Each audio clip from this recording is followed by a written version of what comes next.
Boa tarde, senhoras e senhores estagiários. Tem início os trabalhos da tarde com a conferência sobre o tema Teoria da Corrupção Política, sob a responsabilidade da Divisão de Assuntos Políticos. A conferência será transmitida pelo Dr. Fábio Medina Osório, cujo currículo passo a ler. Advogado, jurista e professor, foi ministro-chefe da Advocacia Geral da União em 2016. Promotor de Justiça no Rio Grande do Sul de dezembro de 1991 a janeiro de 2006. Primeiro lugar no concurso. Exonerando-se para exercer a advocacia privada. Titular do escritório Medina Osório Advogados. É doutor em Direito Administrativo pela Universidade Complutense de Madrid e mestre em Direito Público pela Universidade Federal do Rio Grande do Sul. Foi secretário adjunto da Justiça e da Segurança Pública no governo do Rio Grande do Sul, Germano Rigoto, de 2003 a 2005.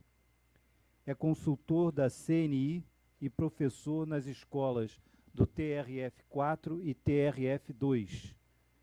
Presidente do Instituto Internacional de Estudos de Direito do Estado. Autor das obras Teoria da Improbidade Administrativa e Direito Administrativo Sancionador, pela editora Revista dos Tribunais. Fundou pioneiramente no Brasil a disciplina Princípios de Direito Administrativo Sancionador, nos cursos de mestrado e doutorado da Faculdade de Direito da Universidade Federal do Rio Grande do Sul. Dr. Fábio Medina, a plateia é composta hoje de 88 estagiários, entre militares das 3 forças e civis, e ainda de corpos de polícia militar e bombeiros militares. A partir desse momento, estão à disposição de Vossa Senhoria.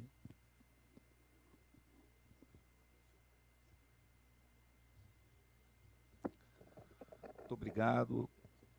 Boa tarde a todos. Gostaria de cumprimentar senhores e senhoras pertencentes a esta turma, autoridades aqui presentes, agradecendo o convite na pessoa do General Túlio.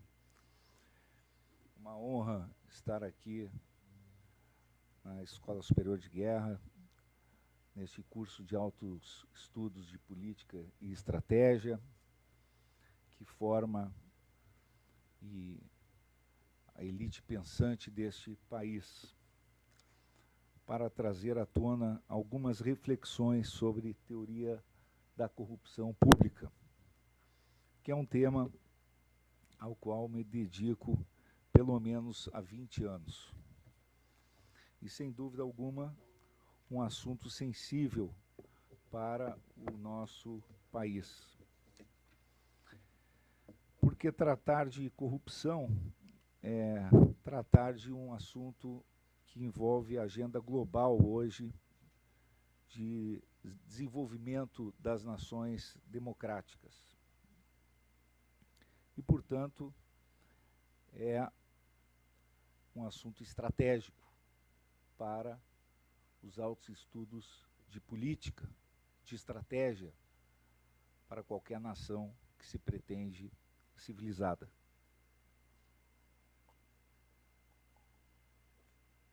É verdade que o conceito de corrupção pode ser adotado por distintas vertentes: sociológica, econômica, jurídica, política. E muitas vezes nós enxergamos esses conceitos confundidos ou até tratados de modo muito ambíguo, seja na mídia, seja na literatura, seja nas falas de diversos atores nos ambientes acadêmicos. Portanto, é necessário esse recorte quando se fala sobre corrupção pública. Os diversos organismos transnacionais que tratam deste tema, e aí já me debruço sobre o Banco Mundial, a ONU, Transparência Internacional, e assim por diante, tem buscado delimitar o conceito de corrupção pública a partir da violação de deveres públicos por um ator que tenha posição decisória para obtenção de benefícios privados. Essa é a chave para o conceito de corrupção pública.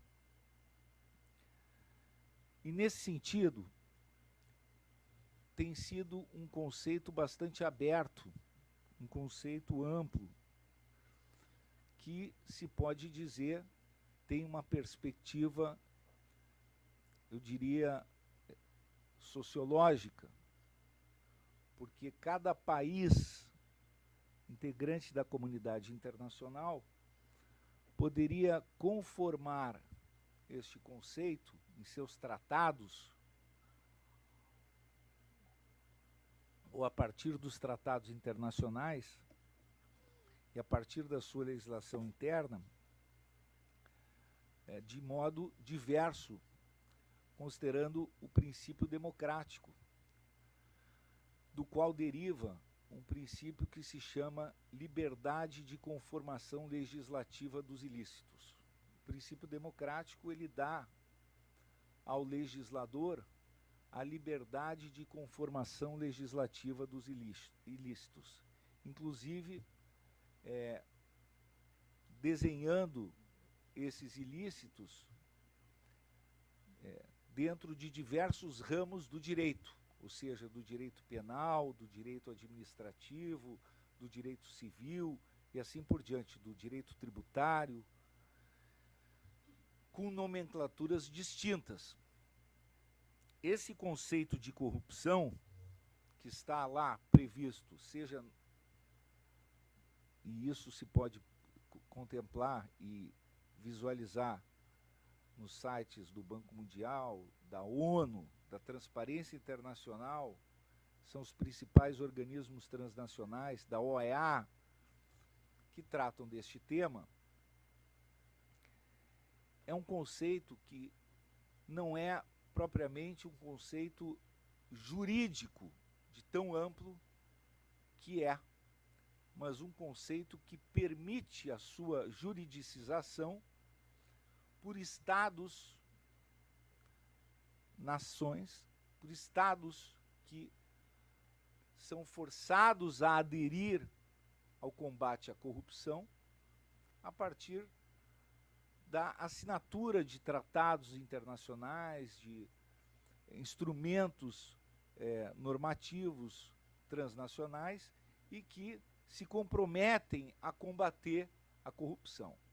Mas neste conceito amplo de corrupção, são previstos diversos ilícitos, múltiplos ilícitos, neste conceito amplo de corrupção. Porque o que é a violação de deveres públicos para a obtenção de benefícios privados a partir de alguém que ocupa uma determinada posição de poder decisório? Ora, isso poderia envolver, como envolve na literatura especializada, ilícitos os mais diversos. Ilícitos como desde a obtenção de propinas, subornos, ou até mesmo um nepotismo, trocas de favores, conflitos de interesses, ou a persecução de interesse privado usando a máquina pública. Tudo isso pode caracterizar corrupção para esses organismos transnacionais e dependendo aí sim de fatores multiculturais, conforme a concretização desse princípio democrático que depende da livre conformação legislativa dos ilícitos a partir de cada país, pela ótica cultural e do que depender do seu legislador, que é o que dá densidade ao princípio democrático. E que também depende do próprio Poder Judiciário, que dá densidade aos textos propostos pelo Poder Legislativo. Ontologicamente, aí no âmbito já da história, ou do ponto de vista de uma leitura histórica da corrupção, no âmbito semântico mesmo, o historiador Luciano Perelli, italiano, dizia que a corrupção significa, aí no âmbito moral, a podridão, a deterioração, quer dizer, um juízo ético de desvalor. Então a corrupção significaria, e ele tratava da corrupção em Roma, isso na nossa obra Teoria da Improbidade Administrativa formulamos uma larga digressão sobre esse tema. Ele dizia que a corrupção significaria a podridão moral. Então, diferentemente de outras patologias, e trata então a corrupção como uma certa patologia, é um desvio moral. A corrupção trata de um desvio moral e, portanto, trata de um desvio ético nessa linha. A corrupção, para além de tudo, também carrega esta mensagem de podridão moral, ou seja, a posição de decisor, ele se desvia daquilo que é esperado no âmbito normativo, das expectativas em relação ao seu padrão comportamental quanto ao processo que ele deveria seguir. E aí revela um desvalor moral na sua conduta. Em certo sentido, se acopla também ao conceito de escândalo, que mais modernamente surge com o advento da opinião pública e da própria liberdade de imprensa. Então, a corrupção, podemos assim defini-la, e a corrupção pública, mais propriamente, ela depende também que esse sujeito que esteja envolvido tenha relação com o setor público, na medida em que ele possa estar implicado com o atingimento, a vulneração na ponta, o prejuízo de direitos fundamentais correlacionados à tutela, seja nacional, seja internacional, do próprio Estado. Então, a corrupção ainda traz essa peculiaridade, quer dizer, a corrupção, como tem um sujeito decisor, um sujeito que se desvia dos padrões comportamentais que deveriam ser adotados e que não são observados, que são deveres públicos e que, portanto, são ignorados para atingir interesses privados, ele, ao assim agir, ele causa uma série de prejuízos institucionais. Tanto a questão da segurança das relações que são embasadas na própria democracia, que exige fidelidade dos agentes públicos à lei que é feita de modo impessoal para todos, que deve ser observada, a lei que é formulada também à luz do princípio democrático, quanto, especialmente, a uma série de direitos fundamentais. Então, a corrupção tem também sido conceituada, a corrupção pública, como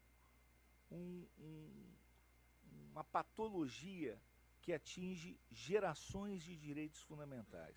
E atinge principalmente quais gerações de direitos fundamentais? Atinge, os direitos fundamentais são aqueles direitos que são essenciais ao ser humano. Vamos sintetizar desta forma. Os direitos fundamentais são aqueles direitos que são essenciais ao ser humano. São direitos indissociáveis do ser humano. Estão consagrados geralmente nas constituições. Antigamente eram considerados os direitos humanos e passaram a ser considerados direitos fundamentais por serem considerados essenciais ao ser humano. E a corrupção passou a ser considerada uma patologia que gera, portanto, não apenas esse desvalor moral, esse juízo ético, mas ela passou a gerar também uma instabilidade nas democracias contemporâneas, passou a gerar essa instabilidade na segurança das relações sociais e econômicas.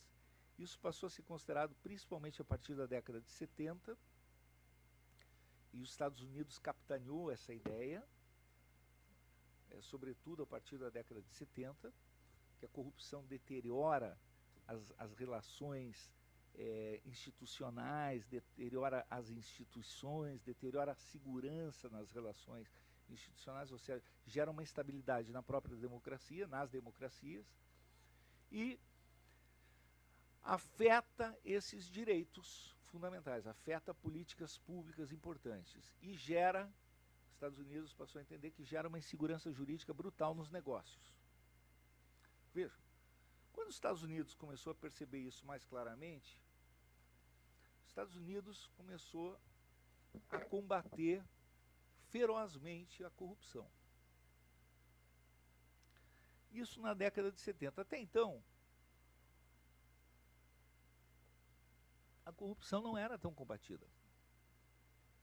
A corrupção era mais ou menos tolerada. E havia linhas que abordavam a corrupção de uma maneira bastante tênue. Na Alemanha, chegou a se tributar atos de corrupção de empresas no exterior.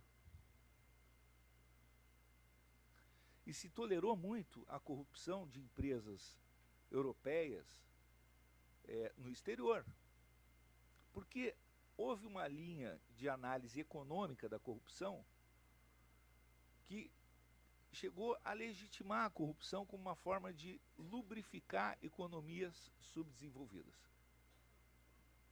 Então, assim, como países europeus, por exemplo, ou mesmo os Estados Unidos, houve uma vertente econômica que analisou o seguinte: ora, como enfrentar uma economia subdesenvolvida, isso na década de 60, como enfrentar uma economia subdesenvolvida se ela é corrupta e os negócios precisam andar? Os negócios precisam andar, é melhor que o negócio ande do que não andar. Então, muitas vezes, a corrupção ela tem uma funcionalidade econômica que faz com que os negócios fluam.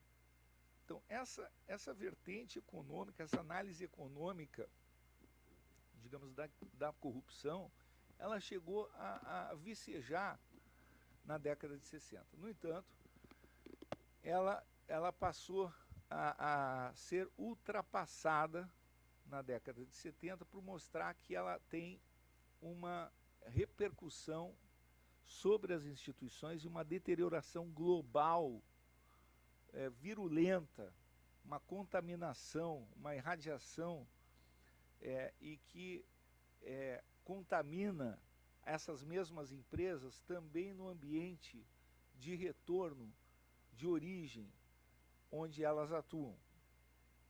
E isso se percebeu claramente, e os Estados Unidos, então, em 1977, a partir de um determinado escândalo brutal, editou a lei, o FCPA, que é a lei anticorrupção americana. E, a partir daí, passou a tentar impor, e conseguiu, leis anticorrupção no mundo inteiro, similares à sua lei anticorrupção.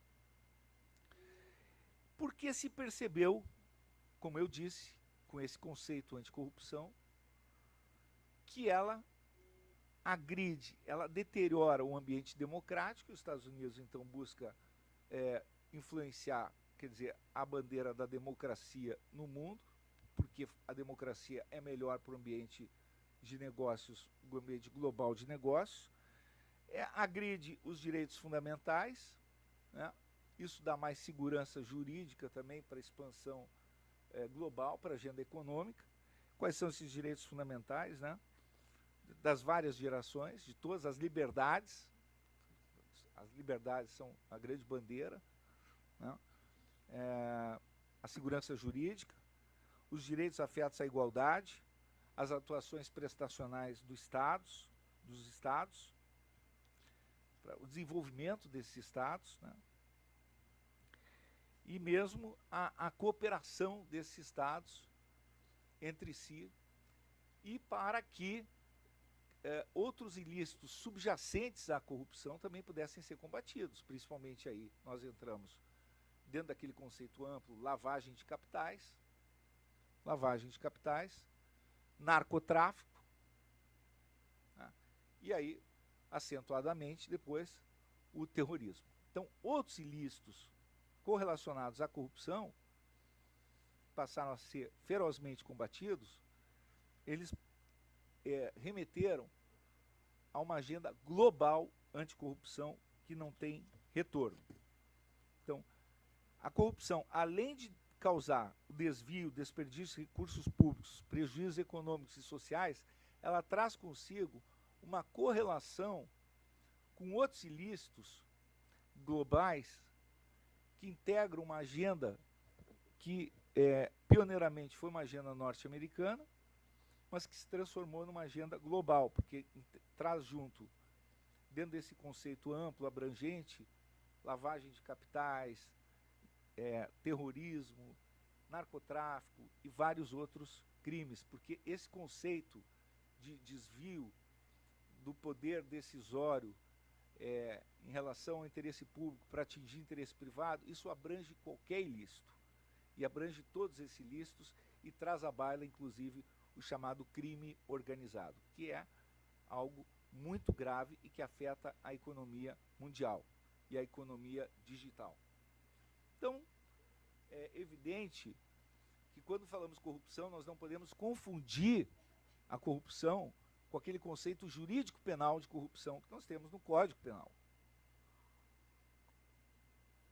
Porque quando se trata de corrupção, a tipificação dos ilícitos relacionados a este conceito, ela vem de uma maneira muito diversificada nas legislações desses países. E quando se trata aí, por exemplo, de uma palestra sobre corrupção, nós podemos estar tratando de vários ilícitos correlacionados ao compromisso internacional do Brasil com o combate à corrupção. É o compromisso de outros países com o combate à corrupção. Então, na verdade, se chegou a essa conclusão de que a corrupção causa desemprego, inflação, falências de empresas, prejuízos nos investimentos estrangeiros, insegurança jurídica, afastamento de investidores, aumentos de gastos públicos, né? Enfim,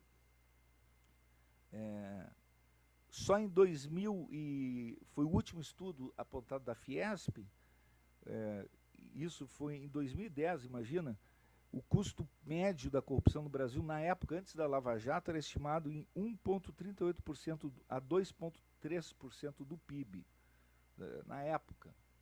Vejam, é óbvio que hoje há uma visibilidade maior da corrupção, né? O Brasil vem sendo medido pela Transparência Internacional. Isso se discute muito sobre como é essa medição, porque ela se faz por indicadores que não são científicos.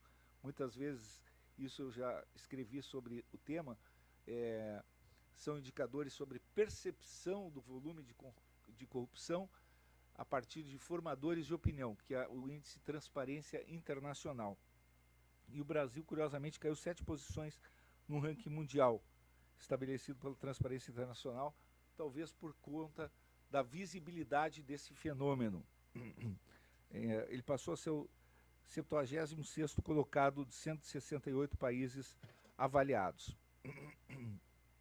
Então, a corrupção, sem dúvida alguma, já dizia o meu orientador doutorado, o Eduardo Garcia Genterria, ela, na verdade, ela acaba deslegitimando as democracias contemporâneas, né? Cria uma descrença do povo em relação aos políticos, transfere, às vezes, expectativas para outros poderes ou para outras instituições e, não raro, pode deteriorar completamente uma democracia. E paralisa, acaba estagnando pautas importantes nas instituições. Então, aqui nós temos que, com esse conceito de corrupção, eu mostro rapidamente, um primeiro ponto da minha fala, que a corrupção ela tem elementos culturais importantes, mas ela anda par e passo hoje, a partir de uma evolução muito rápida, desde a década de 70, com a agenda econômica que veio, sobretudo, com os Estados Unidos, e que desta agenda ela está correlacionada, ela está vinculada com suas consequências, com a percepção das suas consequências, com a globalização e com o desenvolvimento econômico. Porque as consequências da corrupção, o que se observou, é que uma patologia social não apenas local, mas global. E que, ao deteriorar democracias, afetando a crença na segurança jurídica, na fidelidade dos decisores públicos em relação à lei e às instituições, causa também a corrosão dos negócios. O ambiente de negócios globais fica extremamente vulnerável. E principalmente quando tem a corrupção endêmica, aquela corrupção que acaba se enraizando nas próprias instituições. Essa espécie, ela tem que ser combatida de forma muito mais estratégica. Essa corrupção é uma classificação que existe, o que pode ser a corrupção ocasional, ou a corrupção endêmica ou sistêmica. A corrupção sistêmica ou endêmica é aquela corrupção que já está, digamos, florescendo dentro de uma multiplicidade de instituições, dentro de um Estado, dentro de uma nação, que requer remédios mais agudos.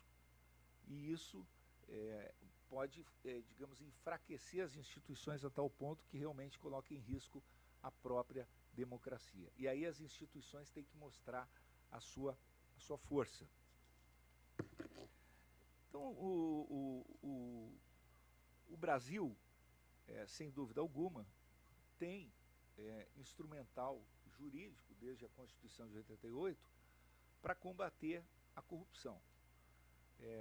São normas nacionais e internacionais às quais ele aderiu para combater essa patologia, né? Desde o artigo 173, parágrafo 5º da Constituição, né, lá se fala que a lei, sem prejuízo da responsabilidade individual dos dirigentes da pessoa jurídica, estabelecerá a responsabilidade desta, sujeitando às punições compatíveis com sua natureza nos atos praticados contra a ordem econômica e financeira e contra a economia popular. Então, um importante ponto a sublinhar, por exemplo, é que a própria Constituição já estabelece a responsabilidade da pessoa jurídica. Quer dizer, isso é fundamental hoje nos compromissos internacionais assumidos pelas nações democráticas, responsabilidade de pessoas físicas e jurídicas por atos ilícitos. Brasil hoje, gostaria de, agora, feita essa primeira parte da exposição, mostrando o que é o fenômeno da corrupção, como ela se desenha, como ela se insere no ambiente global, como ela está hoje situada como uma grande patologia global, e não é hoje um problema local, não é um problema do Brasil, não é um problema da América Latina, é um problema global, problema do mundo, e anda par e passo com a agenda econômica. Vamos falar um pouco do que é o Brasil, como o Brasil se situa nesse ambiente. Bom, o Brasil, eu diria, o Brasil institucionalmente, o Brasil está alinhado com as nações avançadas, no âmbito normativo e no âmbito institucional. Então, o Brasil está alinhado com as nações mais avançadas do mundo, eu diria. Por quê? Porque o Brasil tem instituições fortes e o Brasil tem um ambiente normativo robusto. O Brasil tem previsões legais, o Brasil tem um arcabouço normativo avançado e o Brasil tem instituições modernas. Vamos falar um pouco sobre isso. O arcabouço normativo começa pela Constituição de 88. A Constituição de 88 tem previsões alinhadas com nações democráticas, previsão de responsabilidade da pessoa jurídica, previsão de proteção de bens jurídicos, que eu chamo do direito penal funcional, ou seja, aquilo que protege bens jurídicos de interesse difuso, não só interesses individuais. Então, diversos bens jurídicos estão aí protegidos, né? O Brasil, o que eu significo com isso? A ordem econômica, a ordem consumerista, o meio ambiente, bens jurídicos, a ordem tributária, bens jurídicos que representam interesses difusos, que tratam, que se relacionam com o combate também à corrupção. Isso está muito claro na Constituição de 88. E o Brasil vem aderiu aos acordos internacionais mais importantes, né? Convenção da OEA, a OCDE, a Convenção da UNCAC, ratificadas pelo Brasil, que obrigam a punição de pessoas jurídicas por atos de corrupção. Ou seja, o Brasil vem aderindo e já aderiu a acordos transnacionais importantes pelos quais ele se obriga a combater todos esses ilícitos ligados à corrupção, que incluem lavagem de capitais, combate a crime organizado, combate à sonegação tributária, enfim, ilícitos que são importantes, chamados ilícitos do colarinho branco. Combate à concorrência desleal, né? Por exemplo, a OCDE é um dos principais instrumentos que impulsionou a chamada Lei Anticorrupção. O Brasil editou a Lei Anticorrupção, a 12.846 de 2013, que hoje é um dos principais instrumentos para responsabilidade de pessoas jurídicas, mas não só de pessoas jurídicas, também pessoas físicas são responsabilizadas ali. Essa lei anticorrupção permite a responsabilidade objetiva de pessoas jurídicas por atos de corrupção praticados por terceiros. Ou seja, pessoas jurídicas que tenham ambientes sem compliance podem ser responsabilizadas por atos dos seus fornecedores, por atos dos seus prestadores de serviços. Quer dizer, o Brasil introduziu, teoricamente, o chamado ambiente da empresa limpa.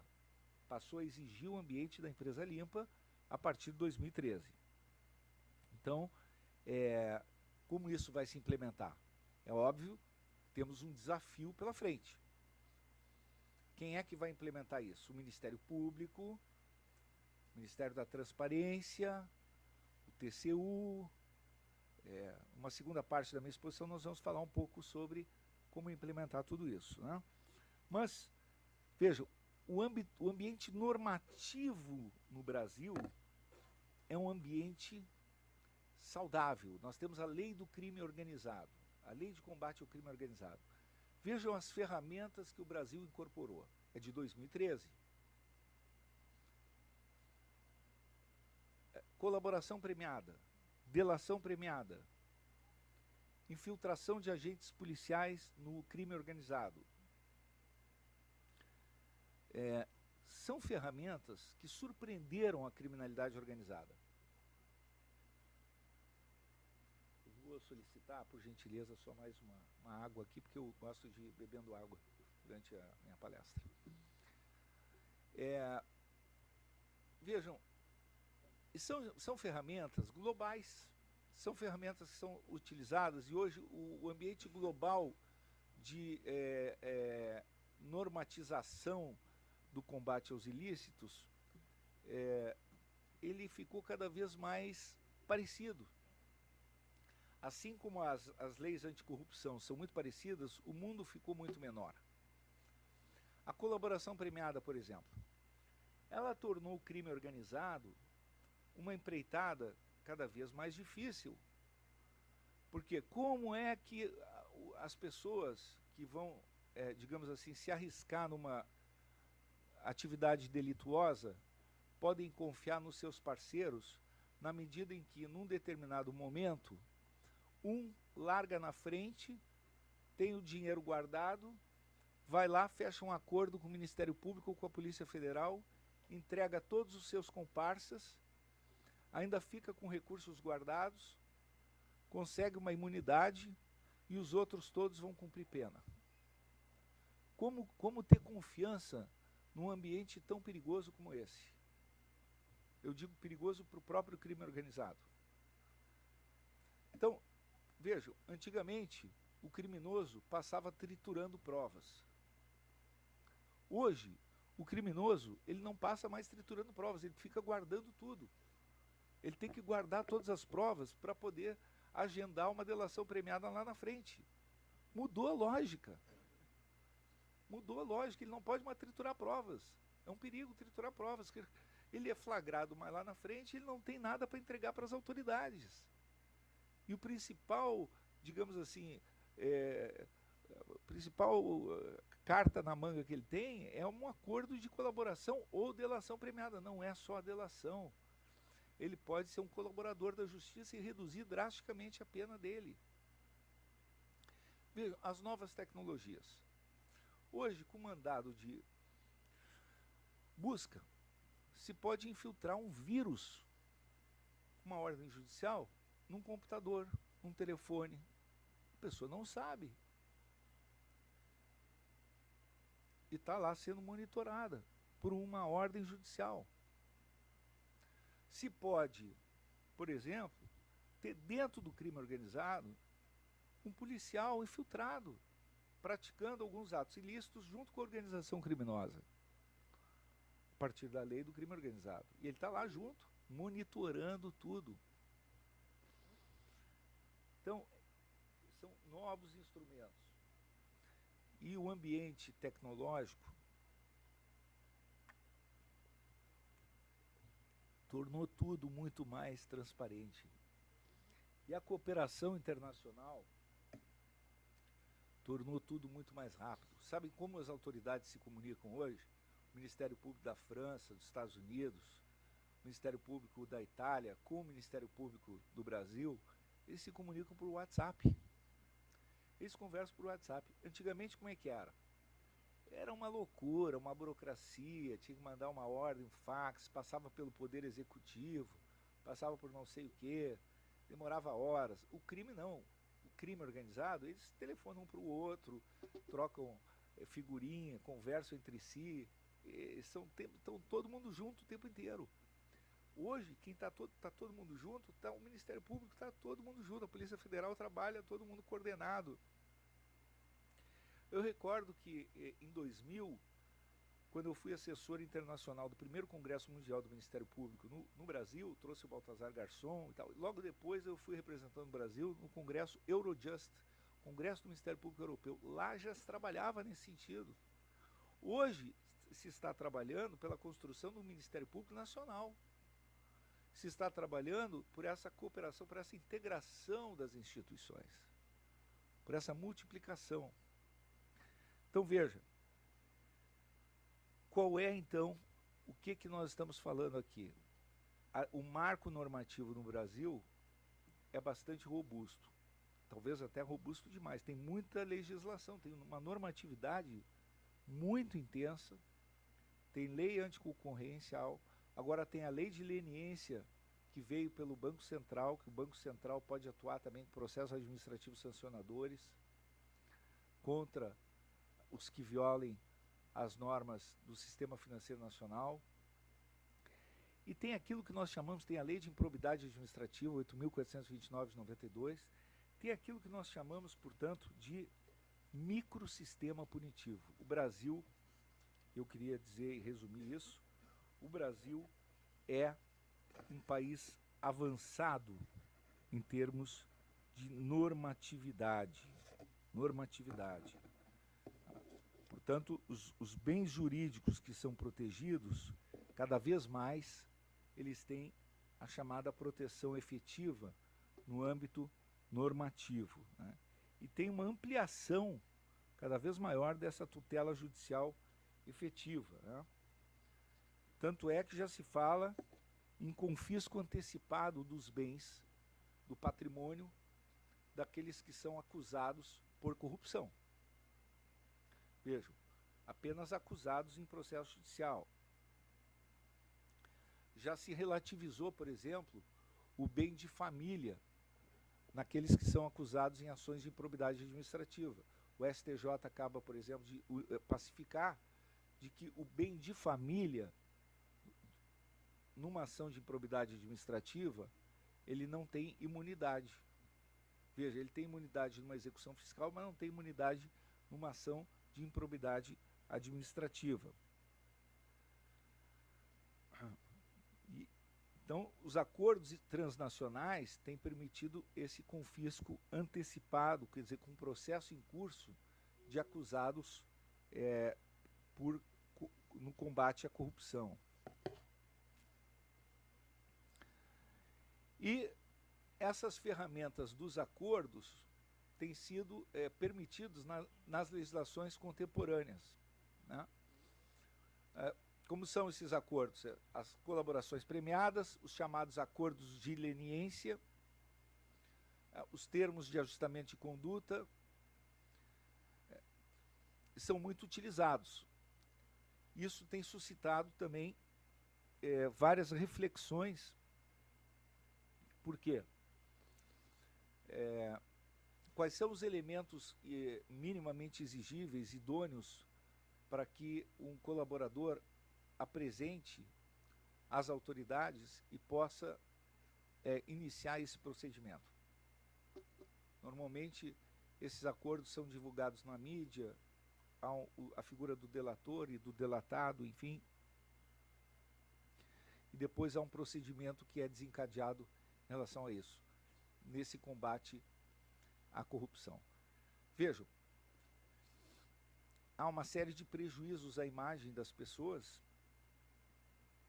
e, ao mesmo tempo, com base nesses acordos, não raro, as pessoas atingidas também sofrem danos irreversíveis. Então, as soluções consensuais, pelo menos as pessoas jurídicas, buscam tentar equacionar o mais rapidamente possível, porque os processos já constituem aquilo que chamam uma penalidade autônoma, pelo menos no âmbito dos chamados termos de ajustamento de conduta. O próprio processo, ele tem aí efeitos irreversíveis para essas pessoas jurídicas. Então, tem havido aí, eu diria, o Brasil, fazendo claramente aqui uma síntese dessa parte da exposição, o ambiente normativo ele é severo,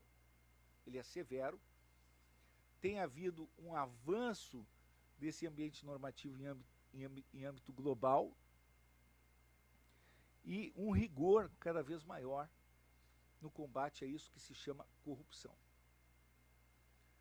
Então, qual seria a perspectiva a partir deste cenário? Partindo já para uma terceira etapa desta exposição. Porque a legislação é realmente cada vez mais severa. Isso nós estamos assistindo claramente, né? A legislação é severa, as penas são altas e os instrumentos são modernos e são cada vez mais parecidos na legislação do mundo inteiro.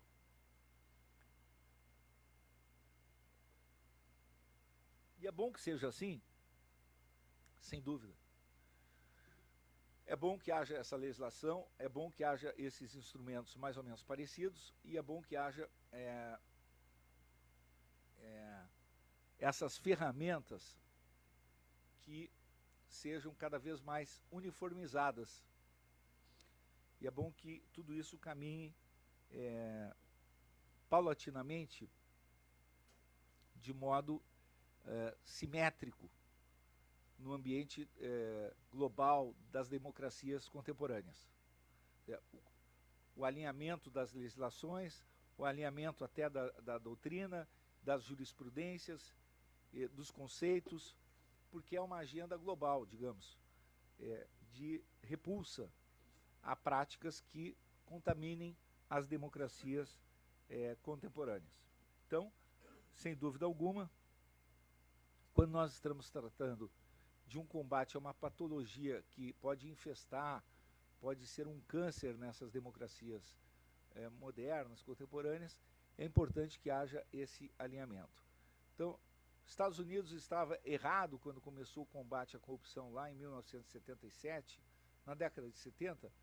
Eu entendo que não, porque efetivamente é uma prática que corrói a confiança nas democracias, deteriora as instituições, causa prejuízos muito grandes, já revelados cientificamente, e é necessário restaurar a confiança das pessoas no império da lei, no império da Constituição e efetivamente num modelo que funcione com previsibilidade e segurança jurídica. Portanto, esse é o modelo global que deve funcionar. Então, esse modelo, como ele deve funcionar? Bom, então vamos tratar um pouco também sobre isso e sobre o funcionamento, como ele tem ocorrido. Bom, no Brasil, partindo já para um outro nível agora de abordagem, o que nós percebemos? Bom, nós percebemos que, em primeiro lugar, o combate à corrupção, ele tem sido feito, ele teve, digamos assim, uma nova era, um novo marco, a partir da Operação Lava Jato. Então, o Brasil pode ser considerado, digamos assim, o antes e pós Operação Lava Jato. Não tenho dúvida disso. A Operação Lava Jato é considerada a maior operação anticorrupção da história do Brasil, talvez a maior do mundo, uma das maiores, talvez a maior do mundo. Muitos tratam como uma autêntica revolução. Nós participamos ainda, modestamente. São 14 horas. Intervalo? Tem 3 minutos. Tá, então, vamos fazer um intervalo. Tá, ok, quer intervalo agora? Acho que a gente pode fazer intervalo antes. Começa com uma nova etapa. Isso. Já. Perfeito. Ok, faremos intervalo, retornamos às 14h10. Às 14h10. Atenção, senhoras e senhores estagiários. Queiram retomar os seus assentos para darmos continuidade à exposição da conferência do Dr. Fábio Medina Osório. Ok, doutor?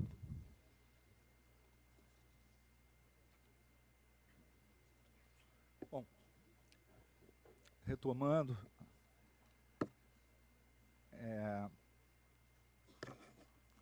então nós falamos do conceito global de corrupção, como ele surge nos Estados Unidos, como ele se espalha, como ele tem vinculação com a agenda econômica,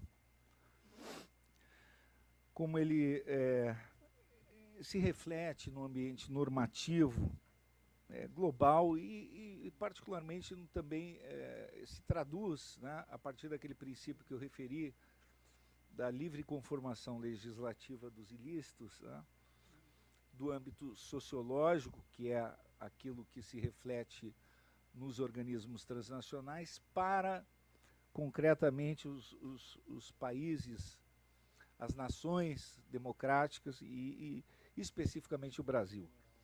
E aí digo que o Brasil está alinhado com os países mais avançados do mundo, enfim. É óbvio que há sempre discrepâncias, que há sempre o que evoluir, há uma dinâmica muito grande, mas que hoje se fala nesse mundo tão estreito, tão pequeno, pelas tecnologias, há uma tendência de aproximação também das legislações, né? O direito comparado ele não é mais aquele direito distante, mas um direito cada vez mais comum, um direito aproximado, inclusive das famílias jurídicas, né? A common law e a civil law estão muito próximas, né? O direito que era o direito preponderantemente jurisprudencial, ele passa também a influenciar aquelas famílias jurídicas que eram dominadas pelo direito preferencialmente legislado, e vice-versa também. Quer dizer, a lei passou a ter um outro protagonismo nas famílias, nos países que eram influenciados pelo direito jurisprudencial. E agora eu passo a dizer um pouco do que é o ambiente no Brasil pós-Lava Jato, que era o país antes da Lava Jato, que é o país pós-Lava Jato. Porque nós não podemos ignorar que a questão da corrupção no Brasil tem que ser vista de modo radicalmente diverso na era pós-Lava Jato. Antes da Lava Jato, havia sim um movimento já de combate à corrupção, de crescimento, enfim, de avanço, de solidificação das instituições, que eu diria que o marco referencial é a Constituição de 88. A Constituição de 88 é um grande marco referencial no país, né? A Constituição Democrática de 88, que fortaleceu instituições como o Ministério Público e o Poder Judiciário e outras instituições, e plasmou também a proteção de bens jurídicos extremamente relevantes. Mas a partir daí, o Brasil veio crescendo. O Brasil tem uma democracia sólida, eu diria. Mas a Lava Jato é considerada por muitos políticos, nós temos aí convivência com políticos, tanto por ter ocupado também o cargo de ministro-chefe da Advocacia Geral da União, mas também pela advocacia privada que exercemos já há mais de 10 anos, depois que saímos do Ministério Público, temos uma convivência bastante estreita com o meio político e se considera a Lava Jato como uma autêntica revolução no país. E a Lava Jato, por ser essa operação anticorrupção. Quer dizer, no site do Ministério Público Federal, já se diz, isso já são números defasados, vejam só. A Lava Jato está todo dia sendo atualizada, né? São mais de 1.765 procedimentos instaurados, números defasados, né? Mais de 1.000 mandados de buscas e apreensões, né? Mais de 230 mandados de conduções coercitivas, né? Mais de centenas de mandados de prisões preventivas, mais de 120 mandados de prisões temporárias e assim por diante. A Operação Lava Jato tem números assombrosos, assombrosos. São poucos os acordos de leniência, por incrível que pareça. São apenas 11 acordos de leniência que constam ali nos números oficiais do Ministério Público Federal, né? Constam ali 73 acusações criminais contra 305 pessoas, sem repetição de nomes, né? E aí tem realmente números da Operação Lava Jato que espantam até observadores internacionais, né? 188 condenações, 123 pessoas, já contabilizaram 1.861 anos de pena. No âmbito das ações de improbidade administrativa, eu vejo ainda uma certa timidez, mas são apenas 8 contra 50 pessoas físicas, 16 empresas, tem um partido político, né, que é um tema controverso. Crimes já denunciados envolvem pagamento de propina de cerca de 6,4 bilhões e 11,5 bilhões são alvos de recuperação por acordos de colaboração e assim por diante. Então, a Lava Jato impactou e vem impactando ainda, né? Então, o que se pode esperar desse ambiente pós-Lava Jato, né, no Brasil? Algumas situações que estão sendo debatidas nesse combate à corrupção no país, nessa era Lava Jato, nessa era pós-Lava Jato, e a transformação da cultura no Brasil. Bom, um pouco que já foi dito, mas eu gostaria de refletir sobre um tema mais específico. A metamorfose que deve ocorrer, principalmente na questão da teoria da corrupção pública e da cultura corporativa, do ambiente corporativo, principalmente a partir do advento dessa legislação anticorrupção no mundo todo e da inserção das empresas nesse universo global. A transformação da cultura corporativa das empresas. As empresas passaram a ser obrigadas a um engajamento no combate à corrupção pública. Então, isso é uma grande novidade no Brasil. Porque isso veio com a Lei 12.846 de 2013, e é relativamente recente, que é a Lei Anticorrupção Empresarial. Embora já nos Estados Unidos, desde 1977, com a FCPA, isso no Brasil é recente. Obriga as empresas a adotarem programas de compliance efetivo, ou seja, adotarem deveres de vigilância e de cooperação com as autoridades públicas. Realmente é incrível observar que todas as empresas privadas que foram alcançadas pela Lava Jato já tinham o chamado compliance. Já tinham compliance, funcionavam compliance, mas era um compliance de fachada. Ou seja, eles tinham cursos, eles tinham manual de ética, eles tinham toda a burocracia que se espera de uma grande empresa para treinar os seus funcionários, tinham compromissos formais com ética pública, enfim, parecia que estava tudo certo. Todas as gigantes que foram, digamos assim, alvejadas por essa operação. No entanto, era de fachada.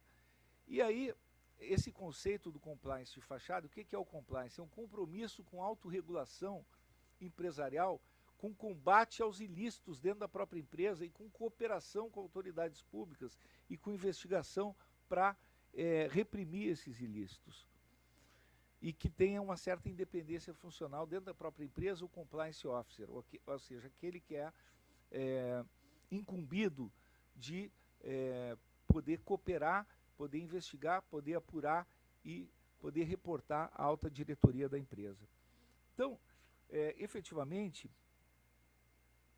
essa grande transformação mostra que a responsabilidade pelo combate à corrupção pública não é mais só do setor público. Essa é uma mudança de paradigma. Passa a ser também do setor privado.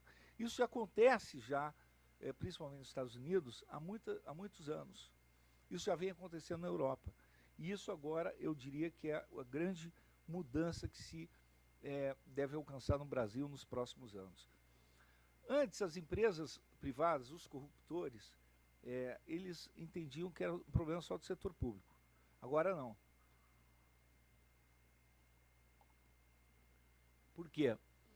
Porque a Lei 12.846 de 2013, ele responsabiliza a empresa privada com pesadas sanções, à luz de um regime jurídico próprio, que não é o direito penal, mas é o direito administrativo sancionador, por descumprimento de deveres de vigilância. E esse descumprimento de deveres de vigilância é aquilo que nós designamos, que é uma culpabilidade por organização defeituosa. Então, essa culpabilidade por organização defeituosa, significa não ter adotado um programa de compliance efetivo. O que significa isso? Quer dizer, adotou um programa de fachada, é pior ainda, é uma agravante. Teve um caso na Operação Lava Jato que o sujeito teve decretada a prisão preventiva porque estava com o programa de compliance de fachada. Então é pior ainda. Mas se o programa não for de fachada, mas for claramente falho, lacunoso, defeituoso, a empresa pode ser responsabilizada. A própria empresa pode vir a ser responsabilizada. Então, o programa, conforme o conceito na própria lei, ele tem que ser efetivo. Ele precisa demonstrar o compromisso com o combate ao ilícito. Isso é muito novo. A cooperação real com as autoridades. Isso é algo quase revolucionário para o setor privado. Então, como o setor privado vai se portar diante dessa exigência? Quer dizer, o envolvimento da alta direção e todos aqueles que se envolvem também com a empresa, os seus fornecedores, seus prestadores de serviço, os seus empregados, os seus funcionários. Não quer dizer que a empresa não possa ter aquela corrupção eventual, que nenhuma instituição está livre, nem o Judiciário, nem o Ministério Público, nem as Forças Armadas, ninguém está livre. Mas que a instituição tenha o seu compliance, quer dizer, tenha a sua efetividade, tenha a sua consistência para mostrar que ela própria pode cortar na carne, que ela própria pode punir os culpados, que ela própria pode investigar, que ela faça a sua autorregulação, a sua autocontenção. E é isso que tanto o setor público quanto o privado deve mostrar: consistência, robustez na atuação. Quer dizer, isso até então era exigido apenas do setor público. Até o setor público vem falhando muito em certos aspectos. Várias instituições têm demonstrado muitas vezes lacunas em relação a isso. E cada vez mais a sociedade vem cobrando, quer dizer, a transparência, a exigência, a opinião pública, e nesse caso, como é que funcionou, quer dizer, a transparência em relação ao setor público mostra como vem sendo ele fiscalizado. Em relação à magistratura, se observa muito isso, em relação ao Ministério Público, em relação a outras instituições, ao próprio Poder Executivo, como vem funcionando. Mas em relação ao ambiente privado, o impacto dessa legislação é notável. Então, o compliance efetivo é imperioso porque a empresa, principalmente aquela que tem contato com o setor público, mas não só ela, também a empresa privada que não tem contato com o setor público, por exemplo, no tocante ao ilícito de lavagem de capitais, ela precisa ter a prevenção. Porque vários ilícitos, eles independem, eles transcendem o contato com o setor público e eles podem exigir, sim, da empresa níveis prudenciais altamente rigorosos ao ponto de tornar necessário essa criação do departamento especializado com independência, com autonomia, para aplicar o programa, fiscalizar o seu cumprimento. Quer dizer, como seria esse compliance efetivo, essa autonomia? Não há no Brasil ainda uma normatividade, eu diria, que é única para isso. Porque, primeiro, a Lei 12.846 de 2013, ela pode ser aplicada por diversas instituições. Diversas instituições podem fiscalizar as empresas. Ministério Público Federal, Ministério Público dos Estados, Ministério da Transparência e CGU, Tribunal de Contas da União, enfim, os municípios, os estados.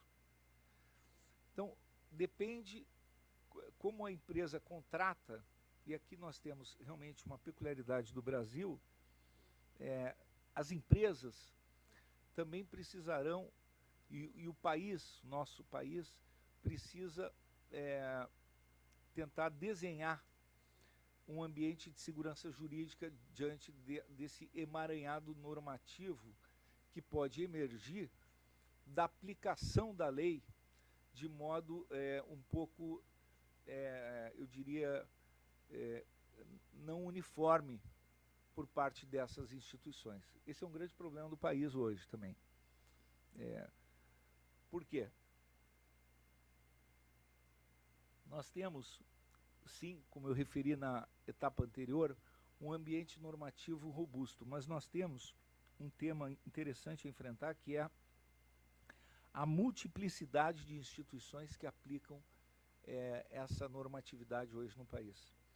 Essa multiplicidade de instituições que aplicam as regras vigentes, seja para acordos de leniência, seja para ações de improbidade, seja para ações penais, seja para poder concluir um processo sancionador relativamente a um determinado sujeito, muitas vezes daí surge um cenário de extrema insegurança jurídica.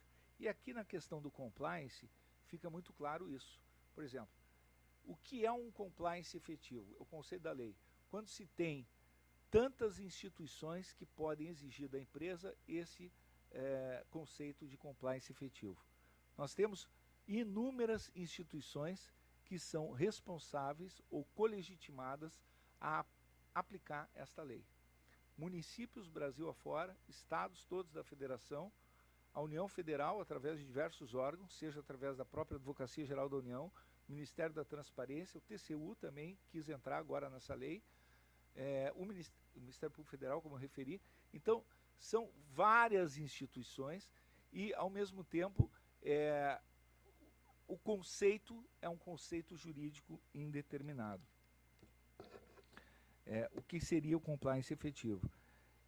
Que é um conceito-chave para excluir a responsabilidade das empresas, dos diretores, dos gerentes, dos empregados, dos contratados, dos fornecedores, quer dizer, a existência de um programa efetivo de compliance, de integridade corporativa, do que seja o compromisso da empresa com a integridade corporativa para mostrar que ela tem vínculo com a sua responsabilidade em combater e investigar os ilícitos, que ela adotou o canal de denúncias, que ela adotou mecanismos robustos, consistentes, que ela tem lá um compliance officer independente, mas são múltiplas instituições que podem apurar isso em cada caso concreto. Que ela coopera com as autoridades públicas, que ela tem aquilo que está previsto na lei 12.846/2013, a existência de mecanismos e procedimentos internos de integridade,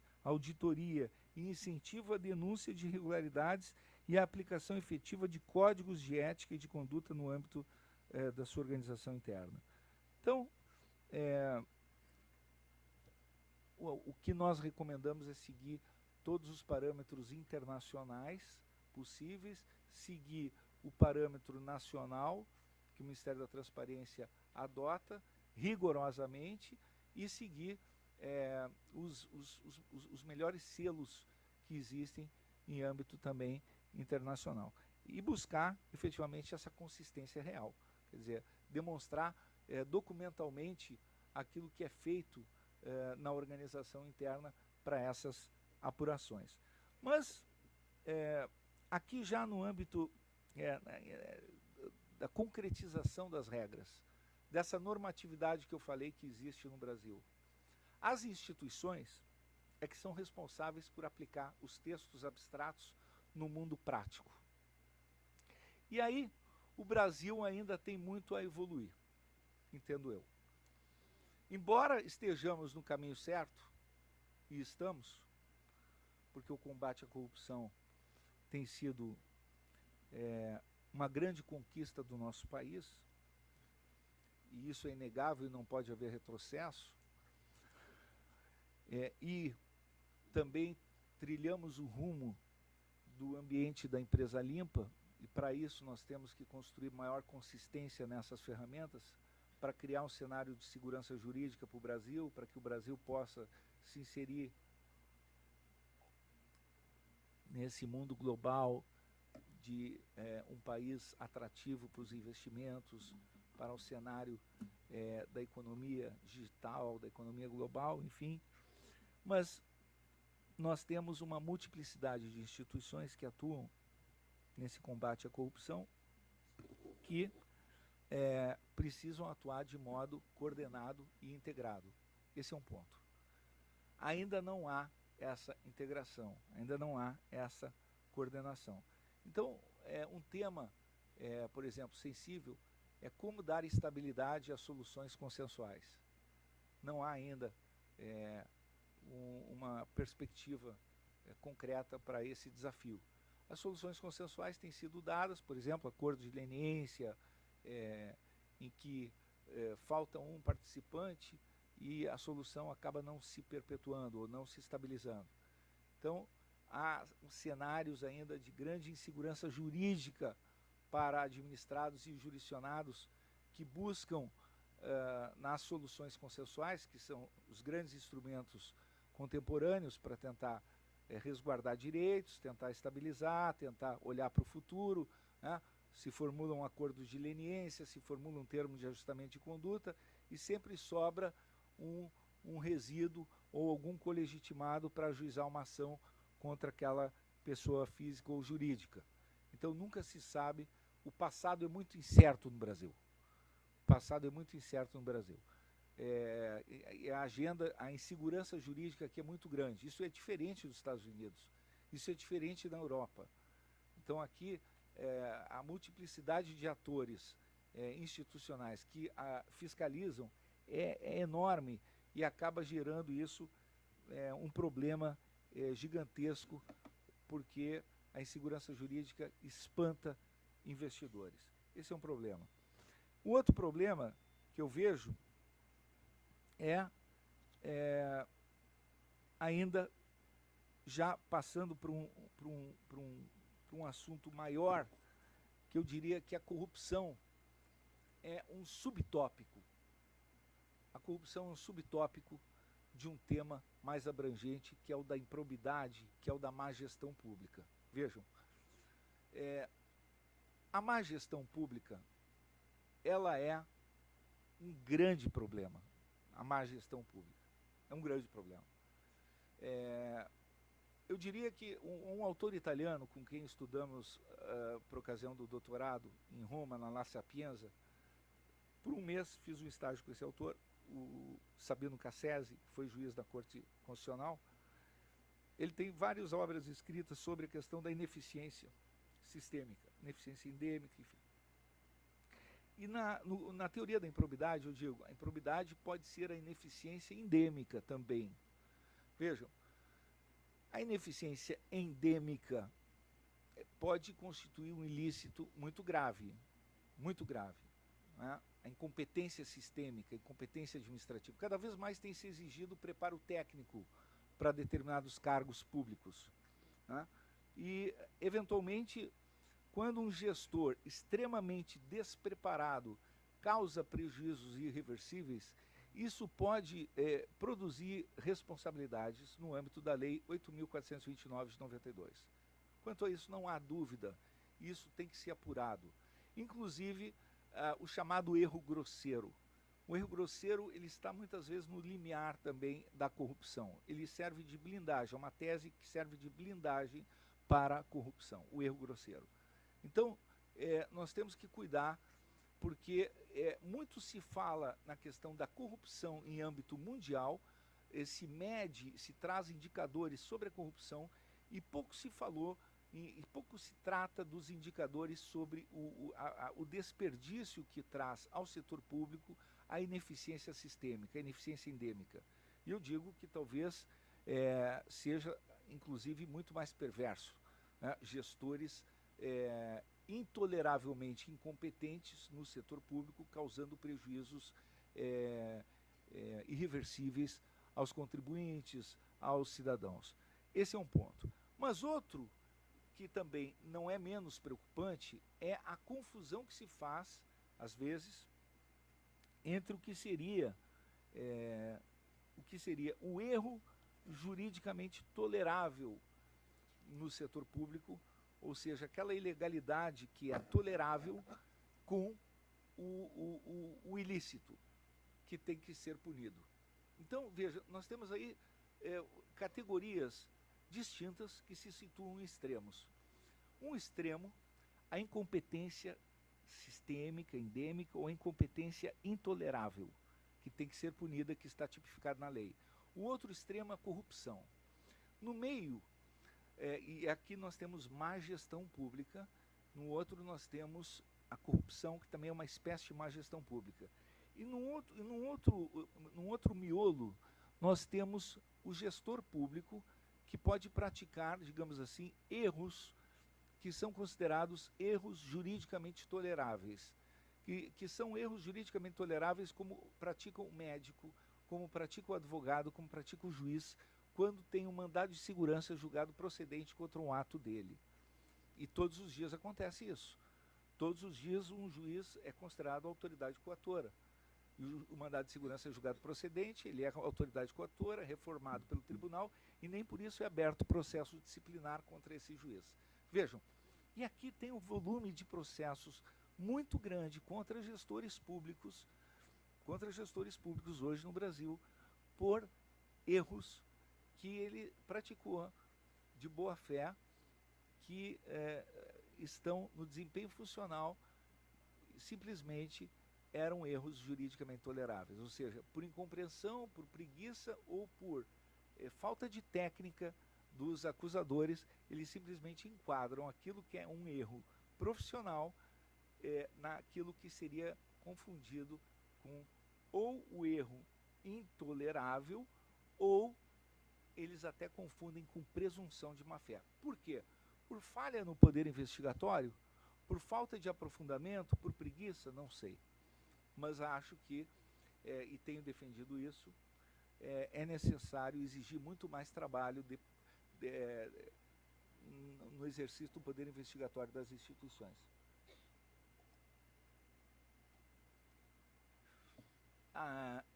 Tenho defendido que o processo judicial, ele destrói reputações. Ele arrebenta com as pessoas físicas ou jurídicas. E o Ministério Público, por exemplo, lutou para afirmar o seu poder investigatório na Constituição de 88.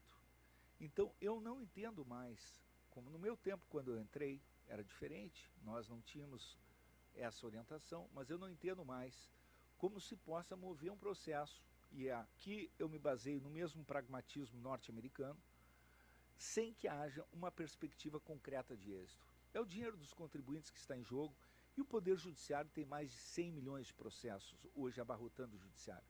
Portanto, se o Ministério Público tem o poder investigatório, tem o controle externo da atividade policial, atua em juízo, ele tem que atuar para vencer. Ele tem que atuar com perspectiva de êxito. Eu não aceito que um processo seja movido com base em leves indícios, nem com base no princípio do indubio pro societate. Ele precisa ter elementos concretos, ele precisa ter plausibilidade de êxito, ele precisa aproveitar a presidência da investigação e exaurir os elementos. E só joga em juízo aquilo que tem chance real de êxito. Do contrário, ele deve ou fazer logo um acordo ou fazer o arquivamento. Não é possível. Então, eu acho que é uma mudança de paradigma nesse sentido. Nós temos que repensar essa mentalidade no Brasil, né? Mudar um pouco esse parâmetro. Tanto é que nós temos defendido agora os acordos em ações de improbidade. Tem que ter acordos em ações de improbidade. O microsistema punitivo no Brasil permite acordos pelos mesmos bens jurídicos em ações penais. Tanto é que a resolução do Conselho Nacional do Ministério Público já permite também esses acordos em ações de improbidade. E precisa ter a credibilidade a instituição para atuar naqueles casos em que realmente deva ser vitoriosa, obter êxito. Então, o que acontece aqui em síntese? Quer dizer, o combate à corrupção, nós temos a normatividade abstrata, mas essa normatividade abstrata se chama o texto. Esse texto, ele se transforma em norma, em concreto, através das instituições que o aplicam. As instituições, no Brasil, elas não têm, por exemplo, uma cultura de observar o precedente, como a que tem nos Estados Unidos. Mas nós estamos aplicando muito o modelo americano, várias ferramentas vêm do modelo americano ou do modelo inglês. no modelo, digamos assim, anglo-saxão. Então, as instituições atuam também à luz de um princípio da independência funcional. Várias instituições, como é o caso do Ministério Público, né, cada um por si, Deus por todos. Então, cada um tem o seu entendimento. Agora, a força-tarefa da Lava Jato mudou um pouco esse paradigma, mas vejam, a força-tarefa não representa o que é o Ministério Público brasileiro. O Ministério Público brasileiro é regido pelo princípio da independência funcional. Cada um tem o seu entendimento, a magistratura também.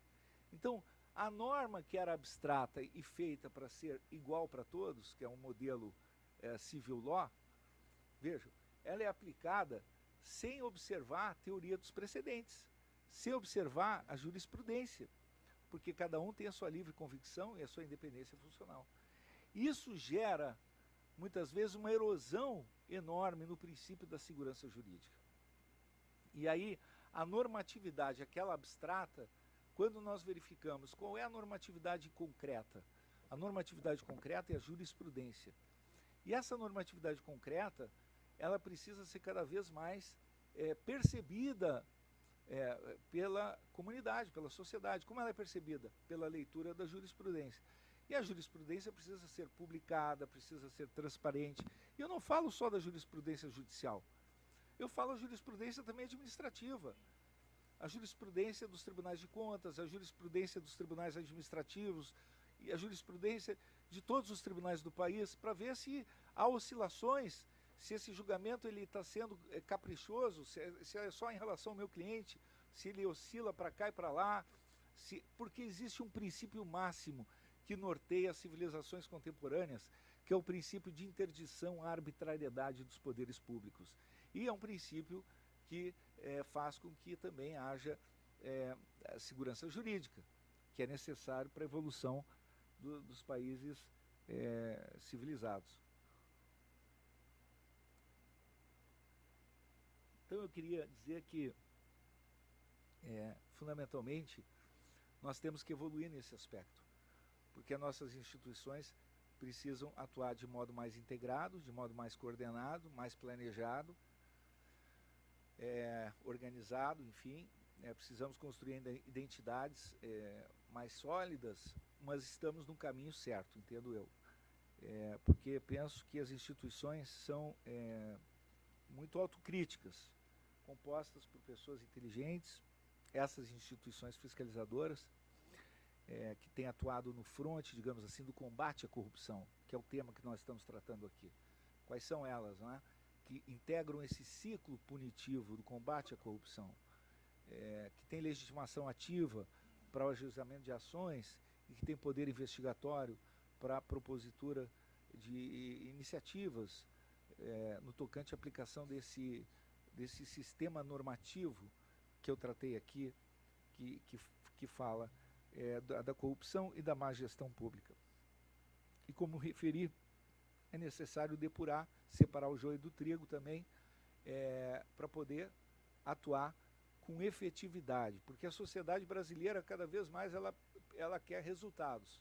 Nós não podemos aceitar processos sem resultados, nem processos que se transformem em instrumentos como sendo penalidade autônoma ou como sendo persecutórios por si mesmos ou ferramentas políticas.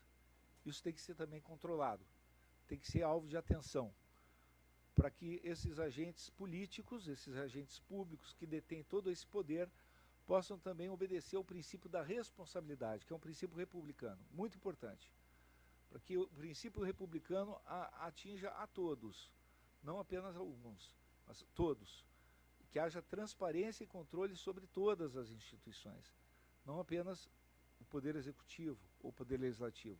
Todas as instituições estejam sob o império da lei e da Constituição de 1988.